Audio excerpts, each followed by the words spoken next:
Hi friends, ఈరోజు నేను శ్వాస హాస్పిటల్ గురించి మాట్లాడబోతున్నాను. శ్వాస హాస్పిటల్ నారాయణగూడ ఫ్లైఓవర్ పక్కనే తాజ్ హోటల్ పక్కనే ఉంది.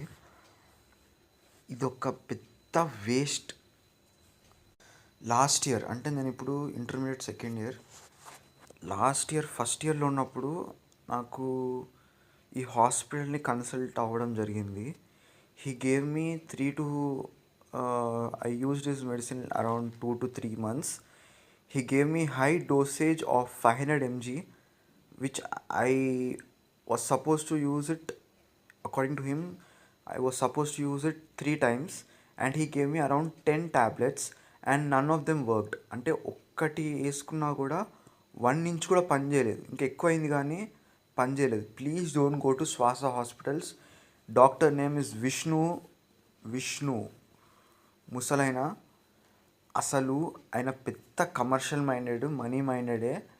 అసలు అట్లీస్ట్ మనీ తీసుకున్నా కూడా అట్లీస్ట్ ఇచ్చిన ట్యాబ్లెట్ పనిచేయాలిగా, అవి కూడా పనిచేయదు. ఎందుకున్నాడో ఏమో అర్థం కాదు. అసలు పెద్ద ఫేక్ క్లినిక్. ఎవరికైనా ఆస్తమా ప్రాబ్లం ఉన్నా హైదరాబాద్లో అసలు అక్కడికి వెళ్దామనుకుంటే అస్సలు వెళ్ళొద్దు. వెళ్తే ఫస్ట్ డబ్బులు వదిలేండి, హెల్త్ మొత్తం పోతుంది. ఏమేమో మెడిసిన్స్ రాస్తాడు, అవసరం లేని మెడిసిన్స్ మొత్తము.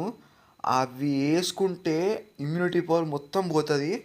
అసలు చాలా డేంజరస్ మెడిసిన్ అది. అందరికి షేర్ చేయండి ఇది. నేను ఫస్ట్ ఇయర్లో ఈ గేమ్ ఎన్ని మెడిసిన్స్ అసలు అనవసరమైన అన్ని ట్యాబ్లెట్స్ ఏవేవో రాసిండు మొత్తం. అది కూడా తక్కువ ఎంజీ కాదు, ఒక్కొక్కటి 500 mg, ఒక్కొక్క ట్యాబ్లెట్ 500 mg డోసేజ్. అది నేను తర్వాత మా సార్ వాళ్ళకి చూపిస్తే then he told me that it is high dosage. దానివల్ల ఎంత ఎఫెక్ట్ పడిందంటే హై డోసేజ్ ఆఫ్ డ్రగ్స్, ఇలా మైండ్ సడన్గా పాజ్ అయిపోయేది, ఎవరితో మాట్లాడే వాళ్ళం కాదు, ఫోకస్ తగ్గిపోయింది. ఎంత హై డోస్ ఏమంటారు మెడిసిన్ అంటే అంత high dose. Please don't go to Swasa hospitals, Swasa clinics. It is located in Narayanaguda flyover పక్కనే. అండ్ ఇంకో కొత్త బ్రాంచ్ మాదాపూర్లో ఉందంటే అస్సలు పోవద్దు. Fake, he is completely fake. అసలు ఎక్కడ చదువుకున్నాడేమో కానీ ఇంత ఇంచు కూడా తెలియదు. అసలు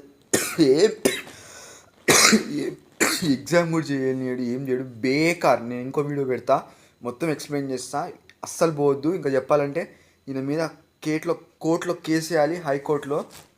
పెద్ద వేస్ట్గా అంటే వేస్ట్, దొంగ. అసలు ఇట్లాంటి వాళ్ళని పోలీసు వాళ్ళు జైల్లో ఉండాలి. ఇలాంటి వాళ్ళు ఖచ్చితంగా కేసు వేయాలి మనం.